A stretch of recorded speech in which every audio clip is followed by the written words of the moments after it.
Amén. Gloria a Dios. Bendiciones y bienvenidos a nuestro ministerio Señales Antes del Fin.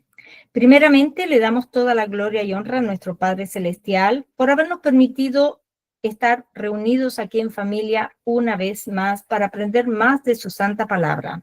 Quien les habla, la hermana Silvia Díaz desde Toronto, Canadá.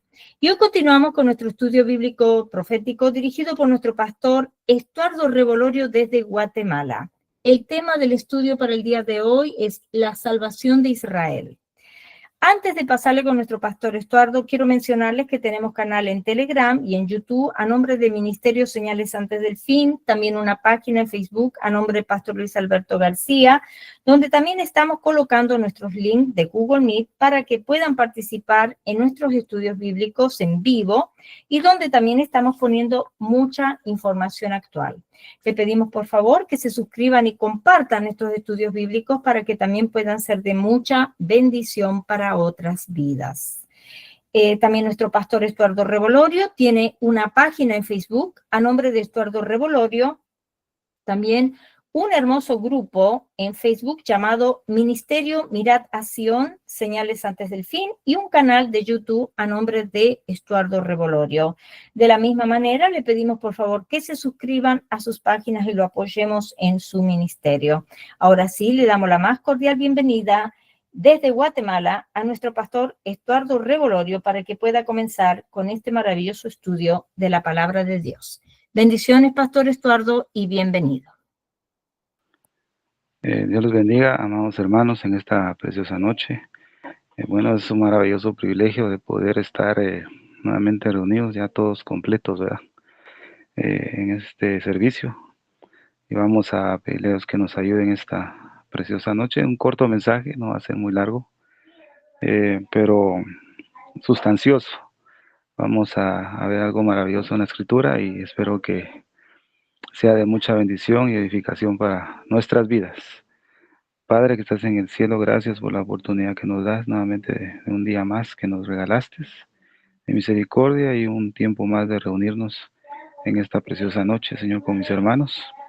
Y te damos muchas gracias por la bendición de nuestro pastor Luis también, que ya lo tienes en un lugar mejor, más cómodo, con todo lo que él necesita, esperando, Señor, que toda su familia también ya esté con él. Te pido en esta noche que abras la puerta de tu palabra y que nos ayudes a poder asimilarla y a entenderla, Señor, y que bendigas a tu pueblo Israel en este tiempo, Señor. Te damos muchas gracias en el nombre de Cristo Jesús. Amén. Bueno, amados hermanos, vamos a desmenuzar, digamos, un pequeño pasaje. Creo que ya lo estudiamos sobre la mujer adúltera, ¿va? Hace tiempo lo vimos, pero en una perspectiva muy diferente. Ahora lo vamos a ver de acuerdo a la salvación de Israel. ¿Cómo es eso de maravilloso? Porque cada pasaje uno lo entiende de una manera, digo, el Espíritu nos enseña, ¿verdad? Pero también el Señor nos vuelve a dar otra, digamos, otra perla en ese mismo pasaje. Así que la Escritura nunca la vamos a lograr entender. En esta tierra no alcanza esta corta vida que tenemos, ¿verdad? De 100 años, ¿verdad? No es eh, largo para poder entender toda la Escritura, pero vamos a tener toda una eternidad para que el Padre nos enseñe las Escrituras allá arriba, ¿verdad? Nos explique cosas maravillosas. Pero lo que Dios nos da en este tiempo es para poder entender la manera en cómo conducirnos, tanto en el mundo como en la casa de Dios, ¿verdad? Entonces, el tiempo de la salvación de Israel ya se encuentra muy cerca, cada vez muy cerca, y a veces perdemos de vista ese panorama profético. Por eso muchas veces el Señor utiliza la aflicción para que nuestros ojos se conviertan, como dijo el profeta Jeremías, se convierta como un mar de lágrimas.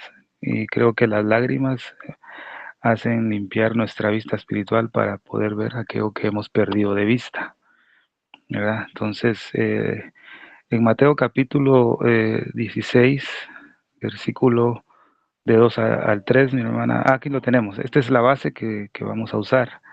Mas él respondiendo les dijo, cuando anochece decís buen tiempo, porque el cielo tiene arreboles, y por la mañana hoy habrá tempestad, porque tiene arreboles el cielo nublado. Hipócritas, que sabéis distinguir el aspecto del cielo, mas las señales de los tiempos no podéis.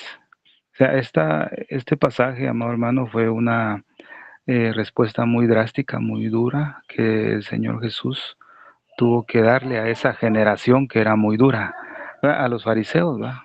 Esa es una respuesta que les dio. Pero podemos ver en ese pasaje que tiene un cumplimiento maravilloso, profético para este tiempo, para que nuestro entendimiento sea aclarado, usando enseñanzas que el Mesías dio a una generación muy dura de corazón. Entonces, vamos a leer de los primeros 11 versículos de ese pasaje. Y dice la escritura, ese sí lo tengo por aquí anotado. Y Jesús se fue al monte de los olivos y por la mañana volvió al templo. Lo vamos a leer despacio porque aquí el Señor nos va a dirigir a la enseñanza de la salvación de Israel, en qué momento va a ser y cómo va a ser. Primero dice, y Jesús fue al monte de los olivos y por la mañana volvió al templo. Hay un corito antiguo que dice, cuán gloriosa será la mañana cuando venga Jesús el Salvador, dice. Entonces, hay un pasaje en la Escritura que es muy conocido que dice, mas a vosotros, los que teméis mi nombre, nacerá el sol de justicia, y en sus alas traerá salvación o traerá salud. Bueno, entonces dice, y por la mañana volvió al templo, y todo el pueblo vino a él. Y sentado él les enseñaba. Entonces los escribas y los fariseos le trajeron una mujer sorprendida en adulterio, y poniéndola en medio le dijeron, Maestro, esta mujer ha sido sorprendida en el acto mismo de adulterio, y en la ley nos mandó Moisés a apedrear a tales mujeres. Tú pues, ¿qué dices? Mas esto decían tentándole para poder acusarle.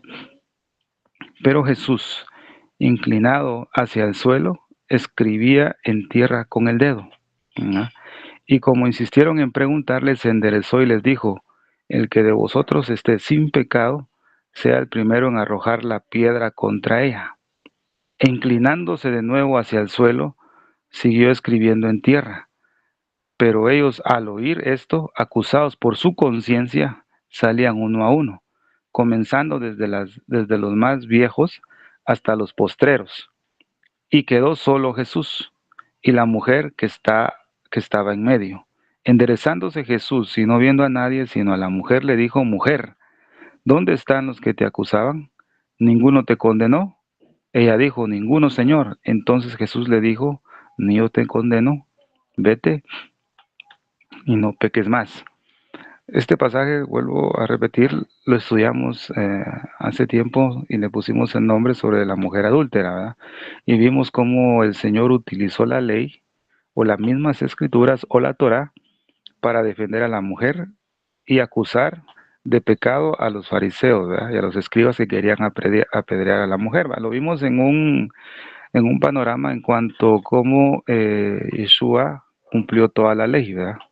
Él utilizaba las escrituras para defender, pero en este caso ahora, la mujer, fíjese qué interesante, la mujer aquí representa a Israel. Fíjese qué bonito, porque esto fue lo que se me amplió un poquito más el panorama. La mujer representa a Israel. Los fariseos y los escribas representan a las naciones. Y lo interesante también, amados hermanos, acá es cómo cuando Jesús se agacha dos veces a escribir al suelo y se levanta. ¿Va? En la anterior, estudio, vimos y lo enfocamos en cuando Jesús escribía en el suelo, apelando a la ley de los celos, cuando el varón tenía una sospecha de que su mujer le había sido infiel. Él no lo había visto, pero él tenía una sospecha de celos con su mujer y hacía y aplicaba y apelaba a esa ley. Pero en este caso, cuando Jesús se levanta, se vuelve a agachar y se levanta, tiene un acto profético en cuanto, primeramente a Israel y después para los gentiles, o sea, en cuanto a la iglesia. Y eso es lo que vamos a estudiar como pasaje base de los primeros 11 versículos. Ahora, ¿cuál fue la respuesta dura que tuvo el Señor Jesucristo hacia los fariseos? Lo vimos en los versículos 2 y 3, ¿verdad? En los que tiene ahí en pantalla. Esa fue la respuesta más drástica que el Señor le dio a esa generación. Y ahí lo puede leer nuevamente en la pantalla. Ahora, esa misma respuesta o esa misma situación está pasando en este tiempo, en esta generación. Y esa misma respuesta es para esta generación. ¿Cuántos cumplimientos, amor hermano? Fíjese, pues esta pregunta. ¿Cuántos cumplimientos tienen que llegar todavía a la iglesia para que se le abra el entendimiento? Fíjese, amor hermano, y comprender en qué tiempos vivimos. O sea, ¿cuántos cumplimientos tienen que llegar todavía? Mire todas las señales que nosotros tenemos y estamos presenciando. Tenemos muchas señales. ¿Ya? Hay muchos acontecimientos y aún así nuestro entendimiento a veces permanece muy estrecho, muy cerrado. Hay un mensaje también que me gustaría también enlazarlo con esto, que la noche está avanzada, ¿verdad? Hablando de esto, la noche ya está avanzada. Va entrelazado con esto porque han habido tantas señales. Mira, ahorita aquí en Guatemala, pues hubo una serie de sismos. Pude, bueno, por lo que yo leí, hubieron como hasta donde yo leí, 838 sismos, imagínense, bastantes, ¿verdad? Que ya hasta nos dejaban mareados, o sea, uno tal vez ya ni estaba temblando y uno se sentía que estuviera temblando, ¿verdad? Pero imagínense, nunca había, a lo menos yo nunca había experimentado tantos sismos en mi país, una sacudida tremenda. Pero esas son señales. Lo primero que el Señor me traía a mente era lo que vimos eh, sobre el canto del gallo, ¿verdad, siervos? Uno de los cantos del gallo acerca de la historia de Pedro, ¿verdad? Cuando el gallo cantó, Pedro lo negó, pero el gallo cantó para que Pedro ya no siguiera hablando, porque si él seguía hablando iba a seguir metiendo más como decimos aquí, la pata, ¿verdad, siervos? Estaba negando a Jesús, y si y si el gallo no canta, Pedro lo sigue negando. Entonces, para nosotros es lo mismo. Estos temblores, los conflictos que tenemos, las aflicciones que pasan en nuestra vida son como el canto del gallo, ¿verdad? Que nos detienen para ya no seguir haciendo lo que a Dios no le agrada. Bueno, en este caso, amado hermano, todos los acontecimientos que estamos viendo deberían ampliar nuestro sentido, ampliar nuestra perspectiva de que la salvación de Israel está muy cerca. Entonces, en este pasaje de la mujer adúltera, amado hermano, se nos presenta proféticamente la futura salvación de Israel. Todo lo que experimentó esta mujer, todo lo que experimentó y vivió desde su caída, ¿verdad? Nos revela la caída de Israel hasta la salvación, porque la mujer cayó en adulterio, pasó conflictos, ¿verdad? Estuvo propensa a que la mataran, pero también fue salva por Jesucristo. Entonces lo mismo es Israel, ¿va? Falló al Señor, fue dispersado entre las naciones, dado a la muerte muchas veces en sufrimientos, pero Dios nos revela a través de esta mujer la futura salvación. Es una maravillosa imagen profética de Israel. La Biblia nos muestra en Primera de Pedro, ¿verdad? Capítulo 1, versículo 19. Ese sí me lo puede leer mi hermana Silvia, por favor. Primera de Pedro 1:19. Es un pasaje muy conocido. Amén. Lo que tenemos que prestar atención a lo que nos dice. Gloria al Señor. Amén. Primera de Pedro, capítulo 1, verso 19. Sino con la sangre preciosa de Cristo, como de un cordero sin mancha y sin contaminación. Amén. Imagínense, la sangre de Cristo nos limpia de todo pecado. Eso ya lo tenemos, nos redime y nos salva, pero también nos limpia. Y el objetivo de la sangre del Cordero es limpiar nuestra conciencia también, siervos amados, para poder entender el panorama en que estamos viendo. La Escritura dice que tenemos la palabra profética más segura, que es como una antorcha que alumbra en un lugar oscuro. A veces nuestra conciencia ha sido manchada por el mundo, ¿verdad? Y a veces por nuestra propia naturaleza, que es humana, carnal y corruptible, pero necesitamos la palabra profética para que alumbre nuestra conciencia y disipe toda tiniebla. La Biblia dice: tú encenderás mi lámpara, o a mi Dios alumbrará mis tinieblas, ¿verdad? Pero dice: tú encenderás mi lámpara. A nosotros, por nosotros mismos no podemos, amor hermano. Entonces nosotros debemos, a través de la palabra profética, debemos ubicar los hechos que están pasando en este tiempo para poder entender que vamos tan cerca de esa maravillosa salvación. Eso quiere decir, siervos amados, que se aproxima el recogimiento de la iglesia, ¿va? Con palabras que usa el apóstol Pablo, ¿va? Nuestro recogimiento a él. Sucederá un hecho maravilloso.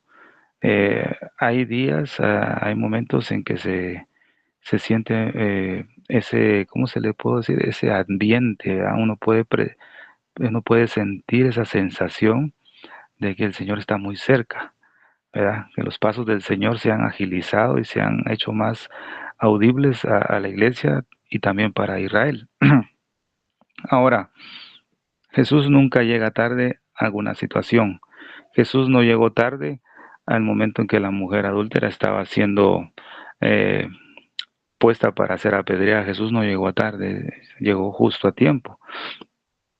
Pero volvemos a leer en el versículo 1 de Juan capítulo 8, versículo 1, donde dice: Jesús se fue al monte de los olivos. Esa es una maravillosa clave que el Señor nos da en las Escrituras. Dice que Él se fue al monte de los olivos y después descendió al templo. Y ahí fue donde Él se encontró con la mujer, pero él primero descendió al monte de los olivos. Aquí el Señor nos da un maravilloso mapa, podemos decir, ¿verdad? ¿En dónde va a regresar Jesús cuando Él venga a poner los pies en esta tierra? ¿En dónde Él va a poner sus pies? Definitivamente Él lo va a poner en el monte de los olivos, pero Él no vendrá con prisa. Él no va a llegar ni tarde, ni va a llegar apresuradamente, ni con apuros. Él va a llegar justo a tiempo, en el momento exacto, ¿verdad, siervos amados? Cuando Israel esté sitiado por el anticristo y por las naciones en Armagedón, ¿verdad, siervos amados?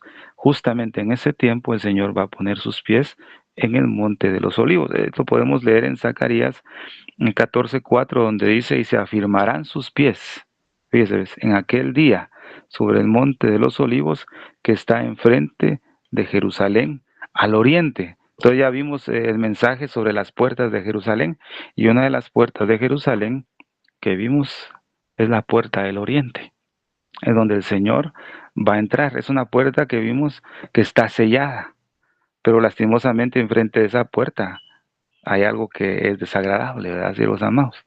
Pero el Señor por ahí va a entrar. Imagínense, sobre esa dirección está el Monte de los Olivos, donde el Señor vendrá para salvar a su pueblo.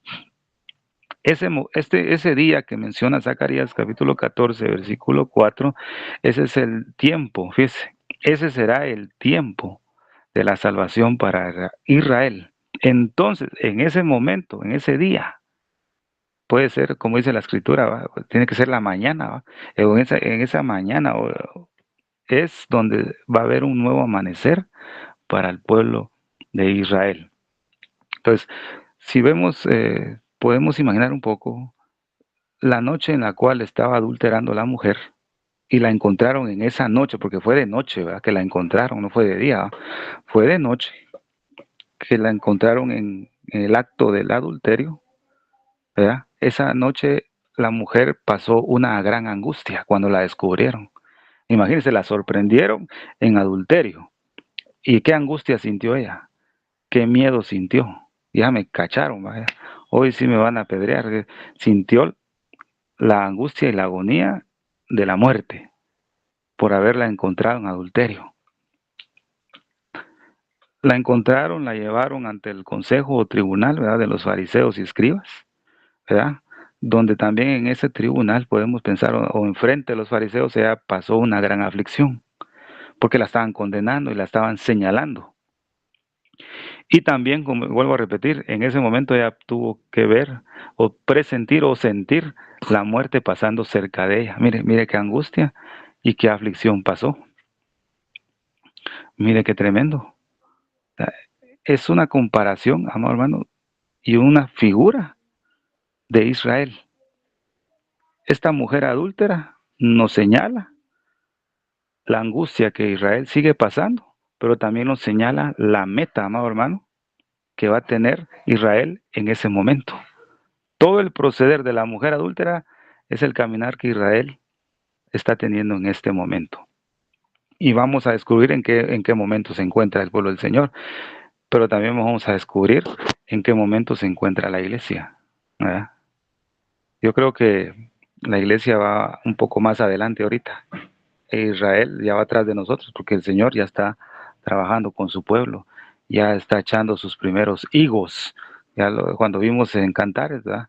El invierno ya pasó, ¿verdad? La lluvia se fue, ¿verdad?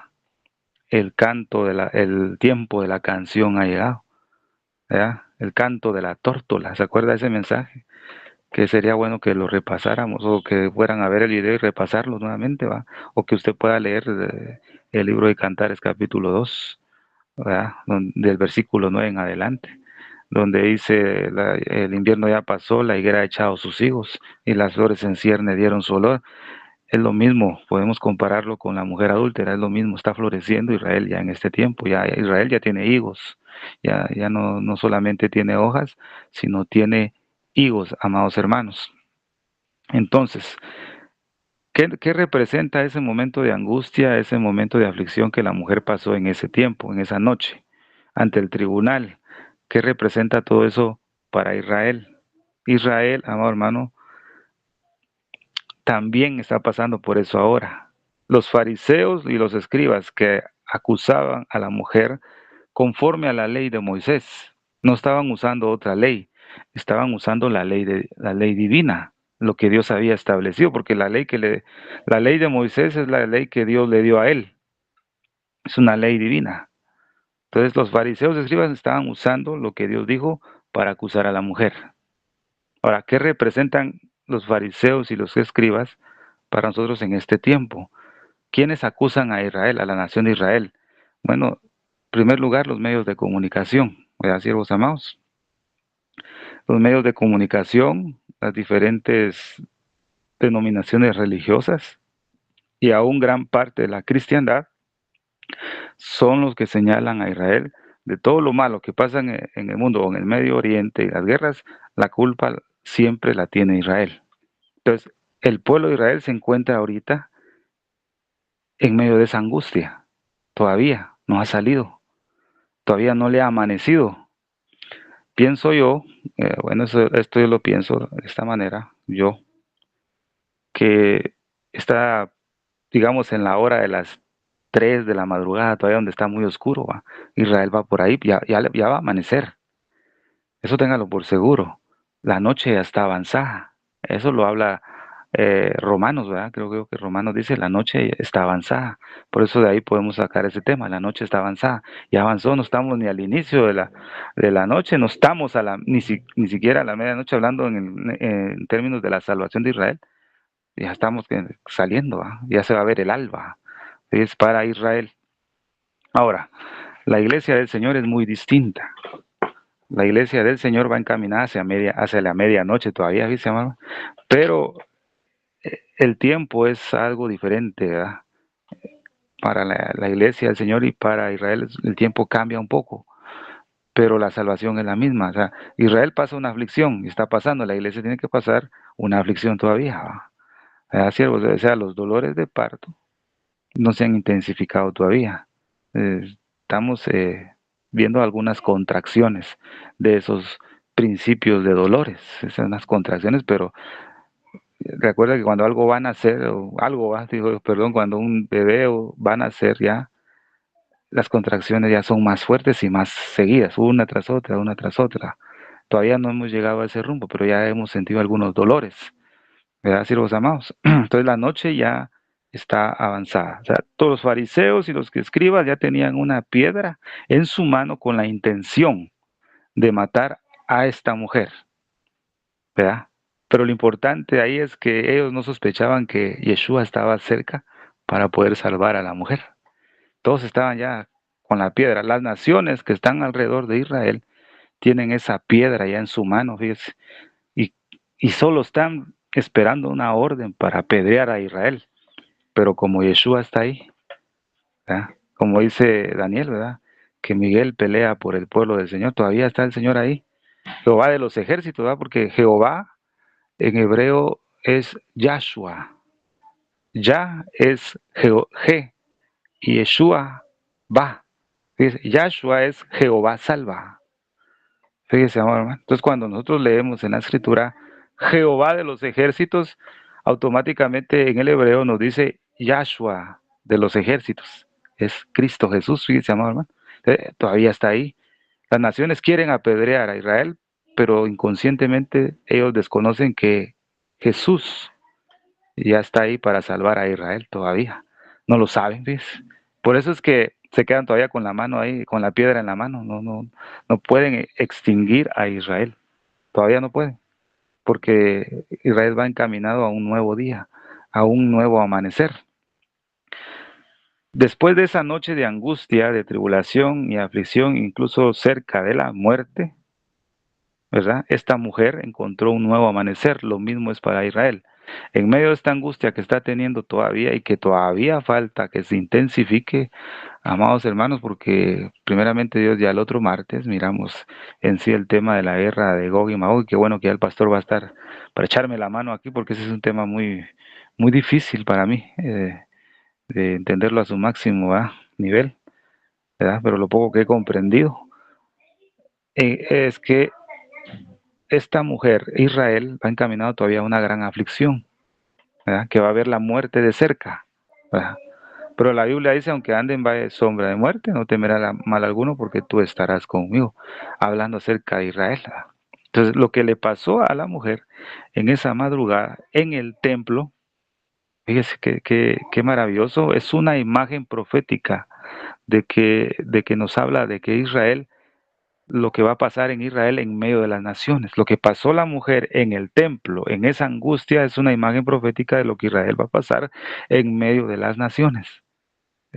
Lo repito dos veces para que lo pueda explicar mejor, ¿verdad, siervos? Pero dice la escritura en Juan 8, versículos 2 y 3, y por la mañana volvió al templo, pero primero dice que puso los pies, digamos que Jesús fue al monte de los olivos, dice, va, y Zacarías 14 que él pone los pies ahí. Después de ir al monte de los olivos, dice después, y por la mañana volvió al templo. Fíjese qué maravilloso. En medio de esa angustia y aflicción que Israel va a tener rodeada de sus enemigos, lo primero que va a hacer el Señor es poner sus pies en el monte de los olivos. Y después dice, y por la mañana volvió al templo, o sea, entra nuevamente a Jesús por la puerta oriental o la puerta de oriente, ¿va? Y todo el pueblo vino a él, y sentado él les enseñaba. Entonces los escribas y los fariseos le trajeron una mujer sorprendida en adulterio y poniéndola en medio. Entonces ya sabemos qué representa la mujer, quién representa los fariseos y los escribas, y qué representa ponerla en medio, ¿verdad? ¿Qué es lo que representa? La mujer se encontraba sola e indefensa, ¿verdad? No tenía quien la defendiera. Ni siquiera estaba el otro con el cual ella estaba adulterando. Lo dejaron fuera, ¿va? Solo la mujer. No tenía quien la ayudara. Ella estaba enfrente de todas esas acusaciones y delante de un juicio. Dice el versículo 4 y 5, le dijeron, maestro, ¿verdad? Esta mujer ha sido sorprendida en el acto mismo del adulterio. Y en la ley nos mandó Moisés a apedrear a tales mujeres. Tú pues, ¿qué dices? Entonces, mire estos versículos. La mujer fue acusada de adulterio y fue puesta en juicio en el nombre de Dios, porque estaban usando la ley divina, ¿verdad? Estaban diciéndole lo que Dios había dicho en la ley y había establecido. Entonces, esto le ha pasado a Israel y desde casi más de 2000 años, ¿verdad? Desde, digamos, más de 2000 años, esta misma situación le ha pasado a Israel. Todas las naciones lo acusan, todas las naciones lo condenan. Son pocas las naciones que todavía apoyan a Israel, pues son contadas con los dedos. Pero la mayor parte de naciones siempre tildan a Israel de lo malo que le pasa. Es como decir, están acusando a Israel de adulterio, ¿verdad? Están acusándolo. Que en el nombre de Dios ellos defienden su tierra y comienzan a hacerle un montón de acusaciones injustas, ¿verdad? Que es lo mismo que a la mujer adúltera le estaban diciendo, porque estudiamos en el estudio anterior que posiblemente la mujer no estaba siendo adúltera, porque si hubiera sido así, los fariseos y escribas hubieran llevado al hombre, porque ellos conocían la ley y sabían que si se llevaban solo a una, era muy difícil que le creyeran, tenían que llevar a los dos, ¿verdad? Eso cabe en la posibilidad y eso lo vimos en el estudio anterior. Pero en este tiempo, amado hermano, en cuanto al panorama profético, vemos que hoy, en este tiempo, existe un odio extremo contra el pueblo de Israel y no solamente vemos el odio, sino el antisemitismo que hay y que se ha levantado en el pueblo de Israel. Y las personas y las naciones creen que están sirviendo a Dios en querer acabar con el pueblo de Israel. Creen. Los árabes, los musulmanes creen que le hacen un servicio a Dios en extinguir a Israel, porque eso es lo que les dice su Biblia, podemos decir, al Corán. Como vimos anteriormente, en el Corán está en contra del pueblo judío y una de las órdenes es aniquilar al pueblo de Israel para siempre y borrarlo de la faz de la tierra. Eso es lo que habla ese libro de ellos, ¿verdad, siervos? En Mateo 24:9, la Biblia dice que y seréis aborrecidos de todas las gentes. Esa es la parte. Se lo dijo a su pueblo Israel, seréis aborrecidos de todas las gentes. Esa palabra de Mateo 24:9 fue dirigida a Israel, pero como somos parte de su pueblo, nosotros fuimos olivo silvestre y que fuimos injertados al buen olivo cuando vimos el tema del buen olivo, que es Israel, que estamos bebiendo de la misma savia y la savia es la sangre del cordero, ¿verdad? Entonces usted y yo ya somos olivos silvestres pero injertados, entonces ahora somos parte del pueblo del Señor, ¿verdad? Tanto de judíos como de gentiles, ya no van a haber dos, sino que solo un pueblo. Entonces ahora esta palabra de Mateo 24:9 es también aplicable a nosotros, y seréis aborrecidos de entre todas las naciones. Entonces, el Islam lo que dice es que quieren borrar al pueblo de Israel y al pueblo cristiano, o sea, ahí vamos nosotros también, usted y yo no nos salvamos de eso, ¿verdad, siervos? Entonces dice, y seréis aborrecidos de todas las gentes. Esto sucede porque hay una ceguera espiritual en las naciones y por esa ceguera han matado a mucho pueblo judío y a mucho pueblo cristiano desde la antigüedad. Por ejemplo, en el año 1066, 3000 judíos asesinados en España. Imagínense de qué año le estoy hablando. En 1096, 12,000 judíos asesinados en la región de Rin, dice va.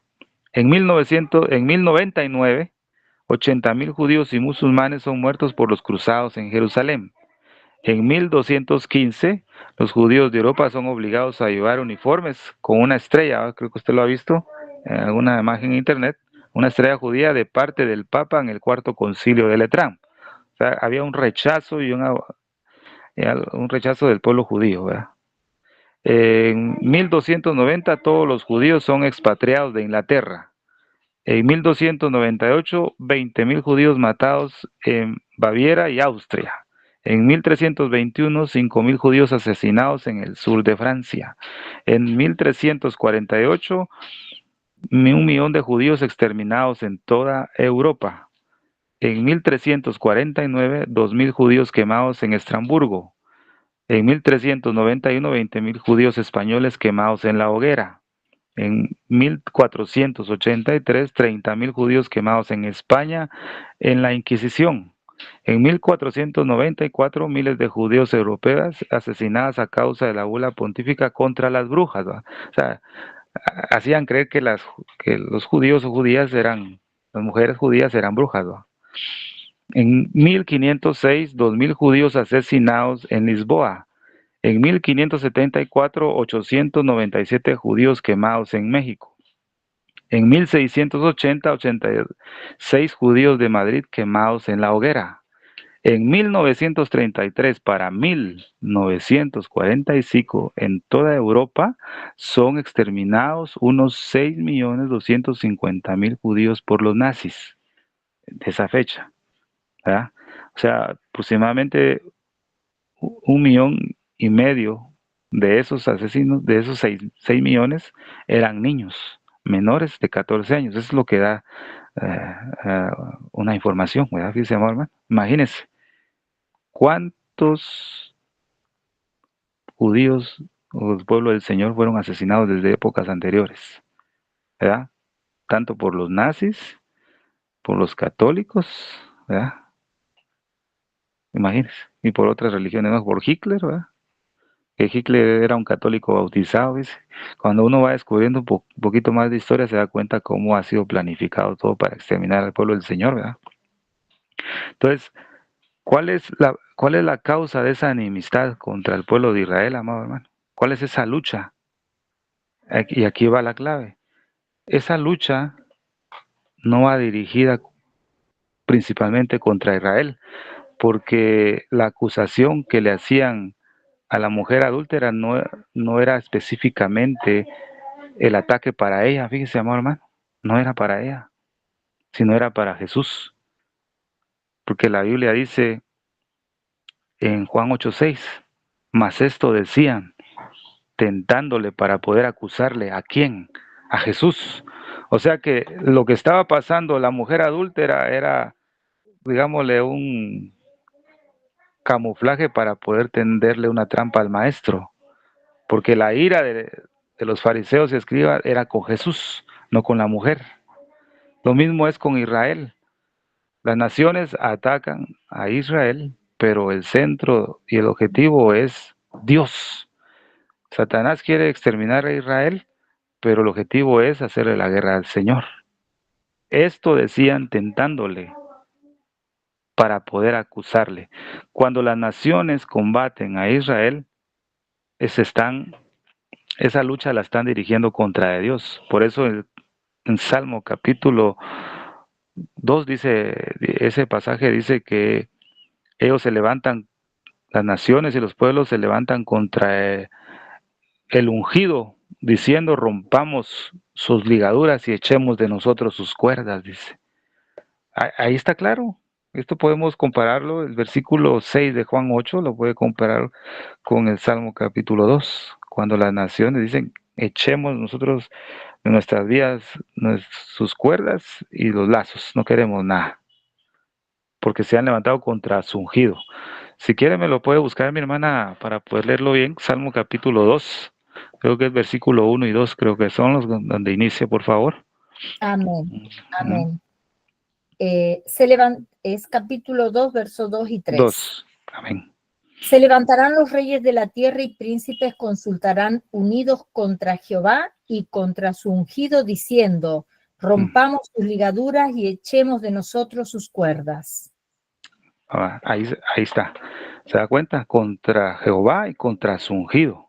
Diciendo, entonces aquí dice, mas esto decían tentándole para poder acusarle. ¿Por qué razón? Porque Juan 4:22 dice que la salvación viene de los judíos. O sea, enemigo más grande que tenemos nosotros es Satanás. Y él sí sabe que Jesús va a volver y va a poner sus pies nuevamente, no no en Rusia, ¿verdad?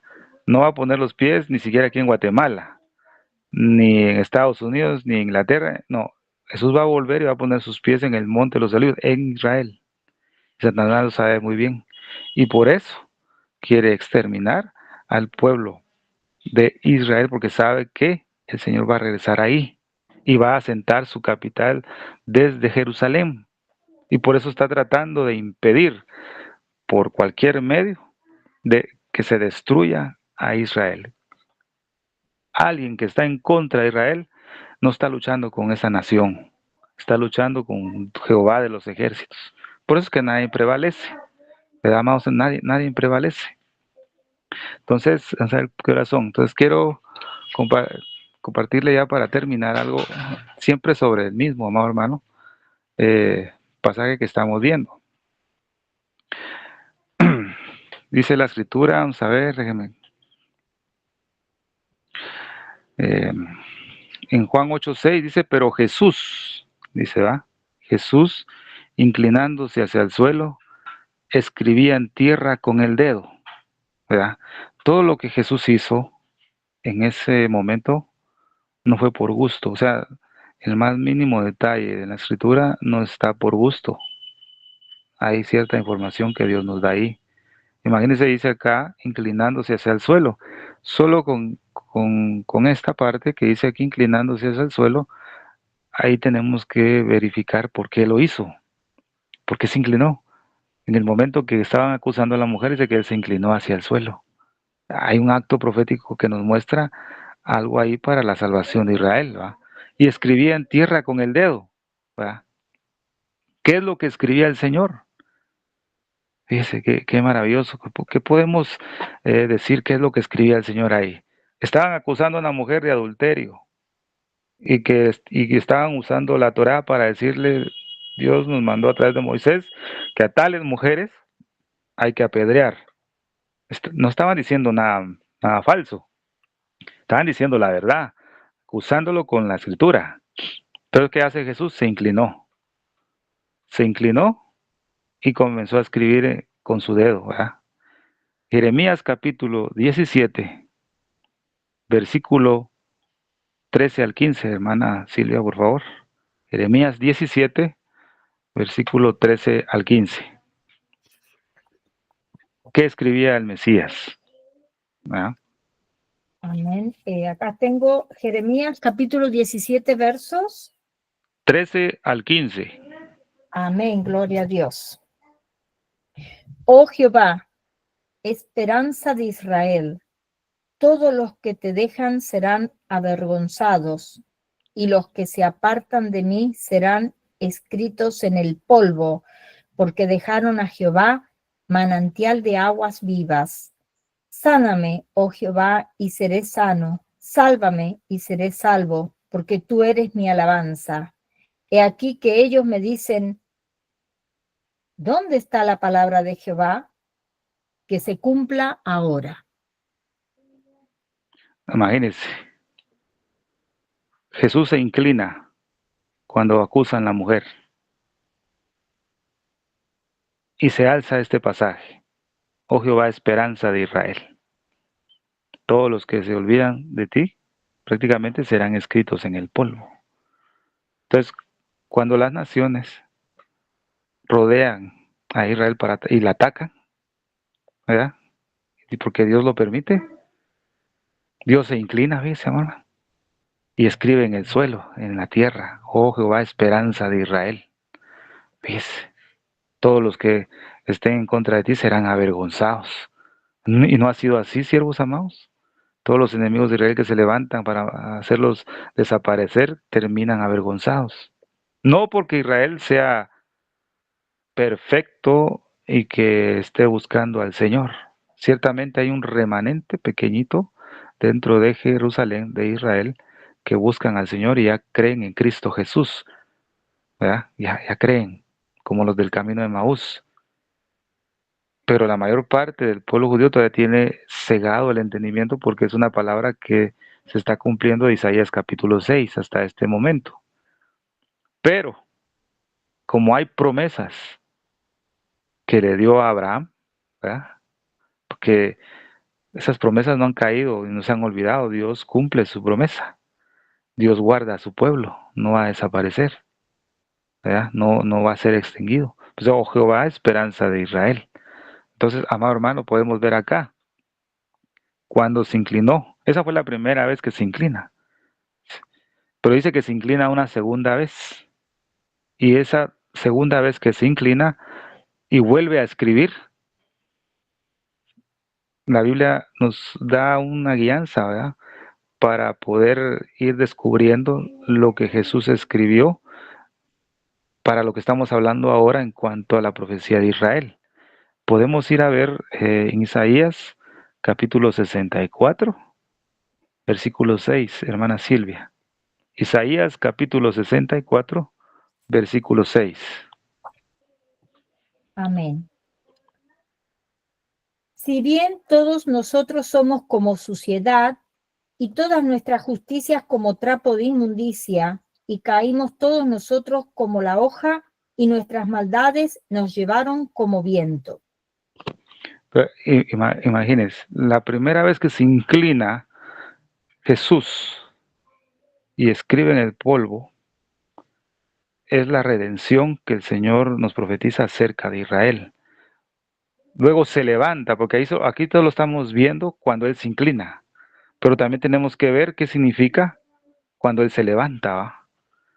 Se inclina la primera vez a favor de Israel, se inclina la segunda vez a favor de las naciones, de donde sale la plenitud de los gentiles. Por eso dice ese pasaje, si bien todos nosotros somos como suciedad.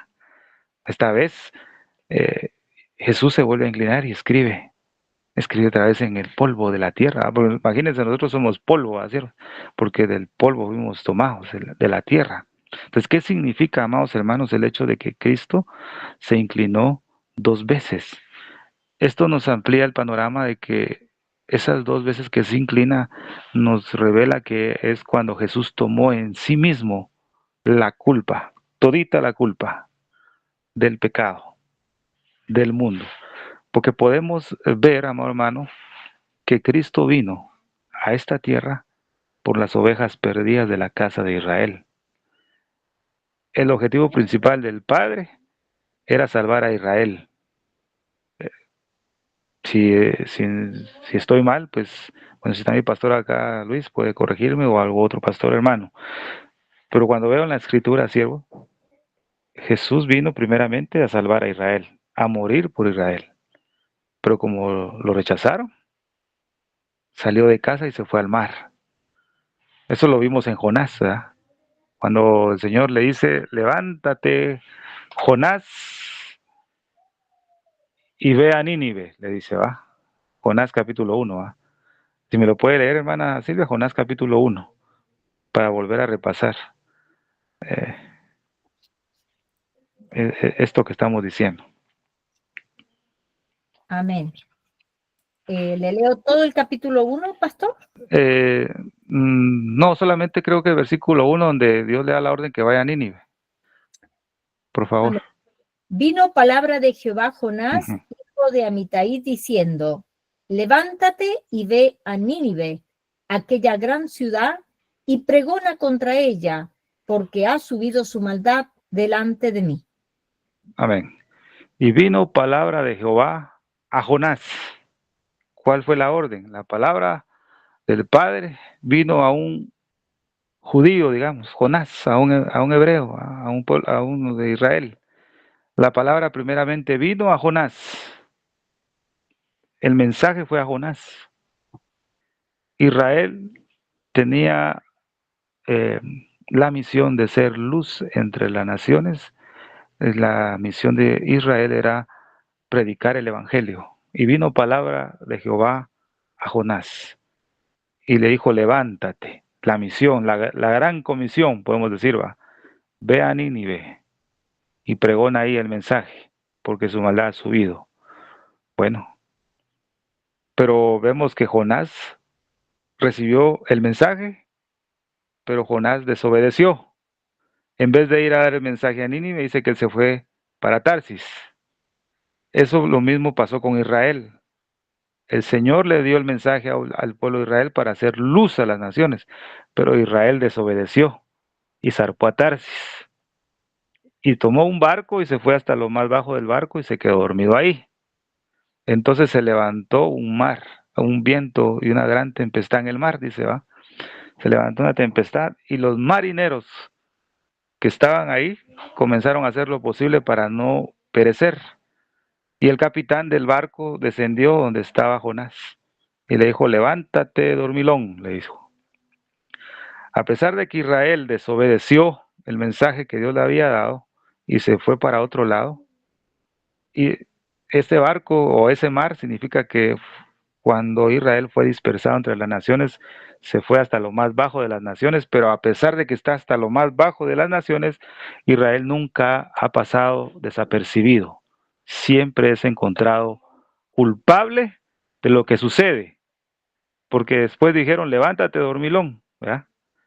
Y comenzar y ruega a tu Dios para que no nos ahoguemos. Al ver que no podían ellos mejorar la situación, ellos dijeron, bueno, echemos la suerte para ver quién es el culpable, y la suerte cayó con Jonás. Entonces, lo que sucede en el mundo, mientras Israel no tenga paz, el mundo no va a tener paz. Téngalo por seguro, porque la paz del mundo depende de la paz de Israel. Eso es así, la Biblia lo dice y lo establece. La paz del mundo es dependiente de la paz de Israel. Pero como Jonás desobedeció, se levantó una fuerte tempestad en el mar de las naciones. Entonces, el mensaje era, y vino palabra de Jehová a Jonás. Jonás desobedeció y se fue. Pero esa desobediencia que tuvo Jonás fue un cambio en la salvación, un cambio, digamos, ligero. ¿Por qué razón? Porque el Señor había mandado a Jonás a Nínive.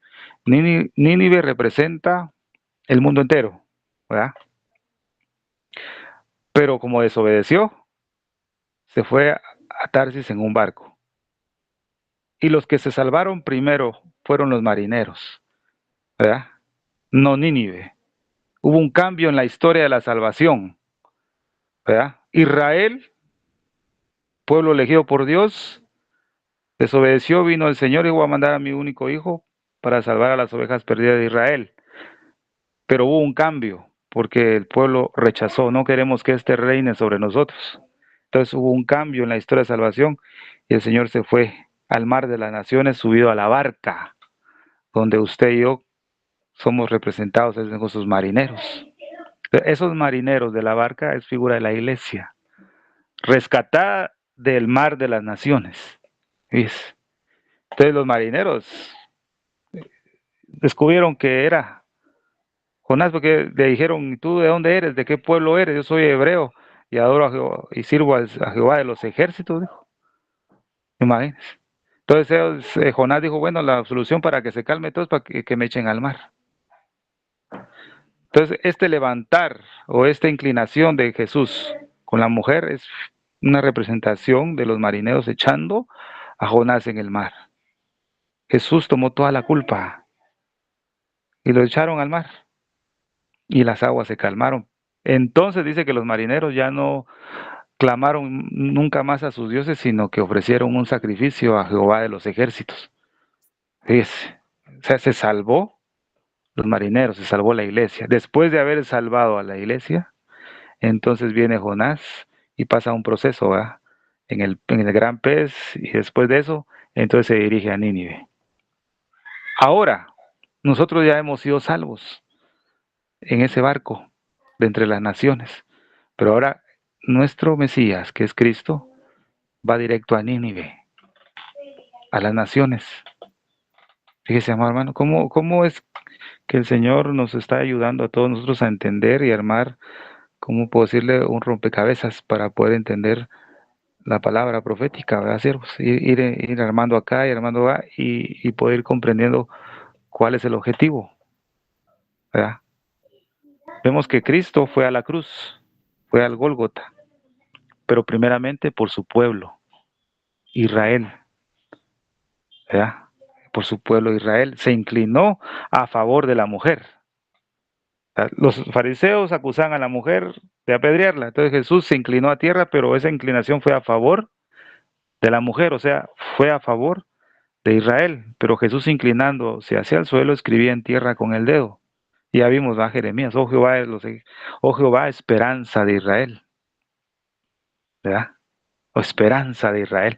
O sea que el sacrificio que vino a hacer el Señor Jesucristo primeramente fue por Israel, ¿verdad, siervos? Pero después se vuelve a levantar y se vuelve a inclinar. Eso ya fue a favor de nosotros como olivo silvestre, porque vemos a Pilato que era un gentil, pero él mismo mandó a que se inscribiera algo en esa tabla, ¿verdad? Que se puso esa inscripción, ¿verdad? Eh, ¿Cómo es la inscripción? Jesús, rey de los judíos, era lo que decía la inscripción, ¿verdad?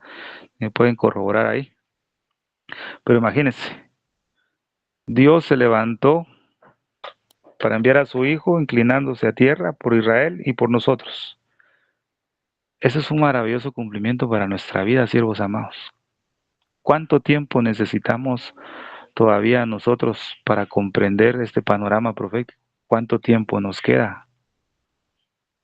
Ya definitivamente viéndolo todo, ya no tenemos mucho tiempo, porque después de haberse inclinado a favor de Israel, hizo lo mismo otra vez. Le insistieron, pero dice que él se enderezó y dijo, ¿verdad? El que de vosotros esté sin pecado, sea el primero en arrojar piedra contra ella. Y se inclinó de nuevo hacia el suelo y siguió escribiendo, dice. Y fíjese, solo eso les dijo, que esté sin pecado, arroje la piedra, y se volvió a inclinar y volvió a escribir el Señor, ¿verdad? Pero esta vez, cuando se inclina la segunda vez Cristo Jesús, ya no se inclinó por la mujer, sino se inclinó por todos los que estaban rodeando a la mujer. Fíjese, amado hermano, es que esto es maravilloso. Primero se inclina a favor de Israel, se levanta y le vuelven a insistir, apedreemos a la mujer. Jesús le dice, el que esté libre de pecado tire la piedra. Se vuelve a inclinar, pero ya no es a favor de la mujer, porque ya se había inclinado una vez, sino se vuelve a inclinar a favor de los que acusaban a la mujer. Mire, mire qué maravilloso. Y esto es lo que hizo Jesús en la cruz del Calvario. No solamente se inclinó por Israel, sino también por nosotros, fíjese. Aunque el objetivo era Israel, pero como lo rechazaron, tuvimos el chance de poder entrar nosotros, fíjese. Qué maravilloso que esa desobediencia que tuvo Israel fue una bendición para nosotros, ¿viste? Aún en la desobediencia fue bendición, porque si no hubiera obedecido Israel, nosotros no tuviéramos la mínima oportunidad de ser salvos. Pero ahora, ¿cuánto más en su restauración, qué bendición traerá Israel para nosotros? No lo puedo describir. Entonces, amado hermano, eh, esta era la enseñanza que traía. No era muy larga, pero a veces se vienen otros temas que hemos visto para enlazarlos, ¿verdad? Pero el tiempo de la salvación está próxima, porque cuando los fariseos y los escribas se fueron, ¿verdad? Cuando les dijo eso Jesús, todos se sintieron acusados en su conciencia y soltaron las piedras y se fueron. Entonces le dijo, hasta ahí. Jesús le habló a la mujer. Anteriormente Jesús no le dirigía la palabra a la mujer. Cuando no había nadie, entonces Jesús le habla a la mujer: ¿y dónde están los que te acusan, Leo? Fíjese, amor, hermano. Gracias, gracias. Jesús Nazareo, el rey de los judíos. Así es, déjeme leerlo. Vamos a ver. ¿Dónde lo puedo leer aquí? Dice: hoy en día, muchas veces cuando se muestra la cruz de Jesús, las letras INRI se colocan en el letrero sobre la cruz. Jesús Nazareo, el rey de los judíos. Sí, pues.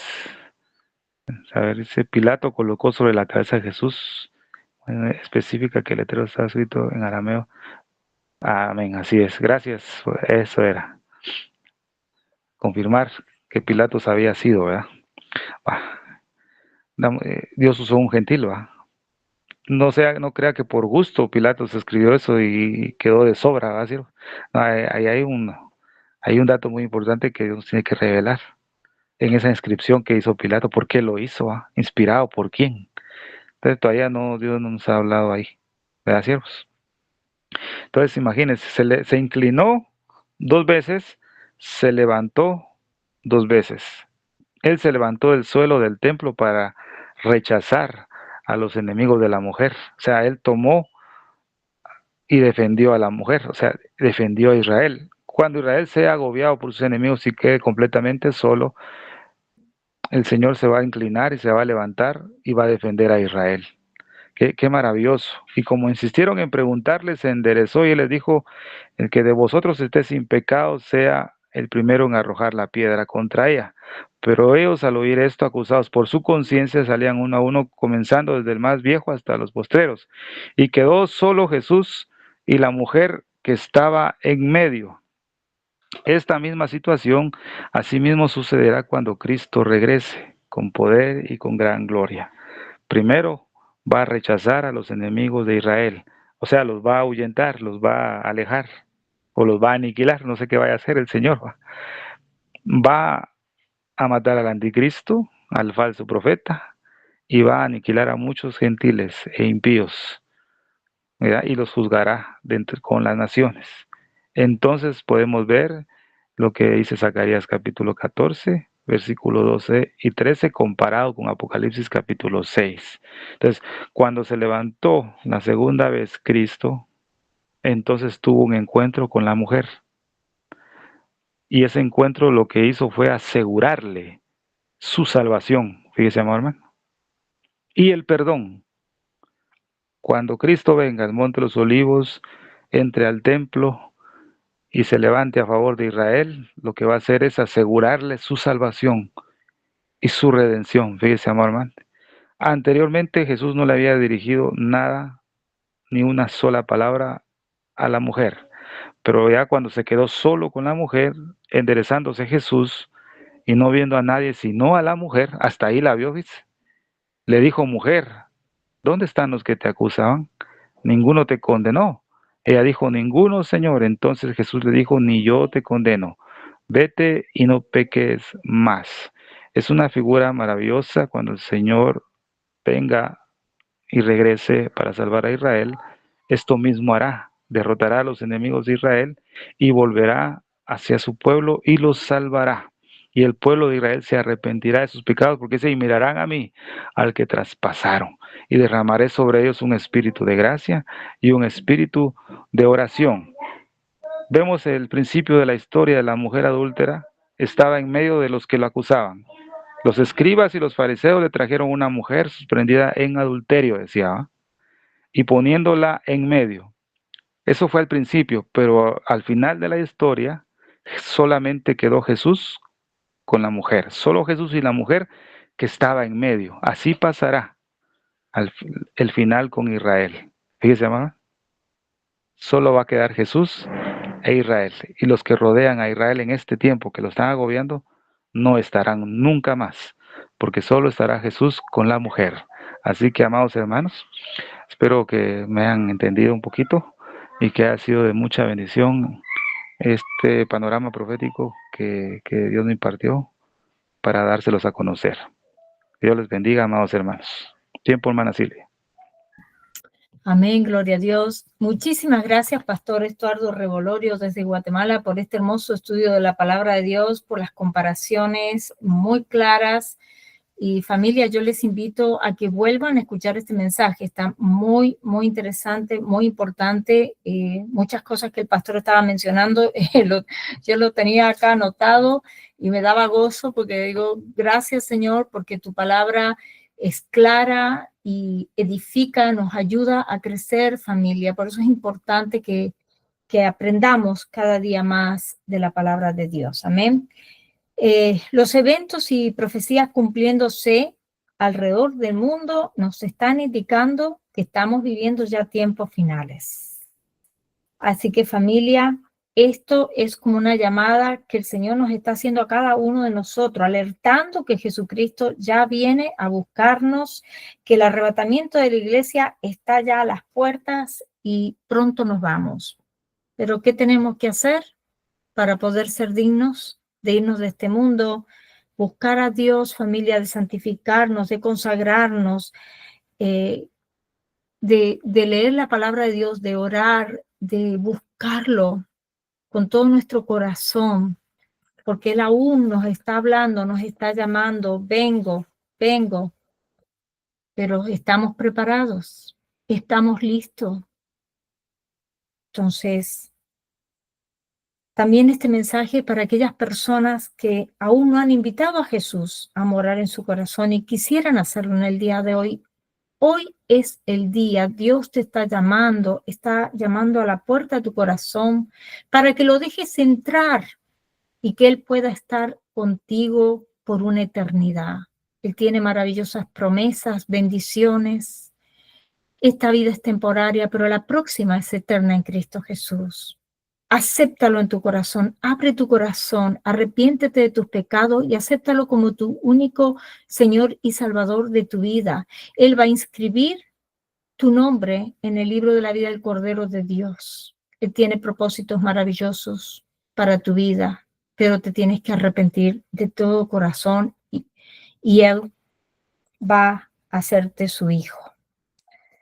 Gracias, familia de Dios, por habernos acompañado en este hermoso estudio de la palabra de Dios. Nos quedamos un tiempo con nuestro pastor Estuardo Revolorio en vivo por si hay preguntas. Acá está el pastor para responderlas. Vamos a orar para cerrar este maravilloso tiempo.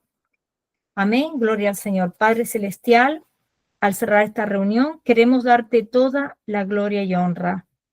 Gracias por el tiempo que hemos tenido hoy de aprender más de tu santa palabra.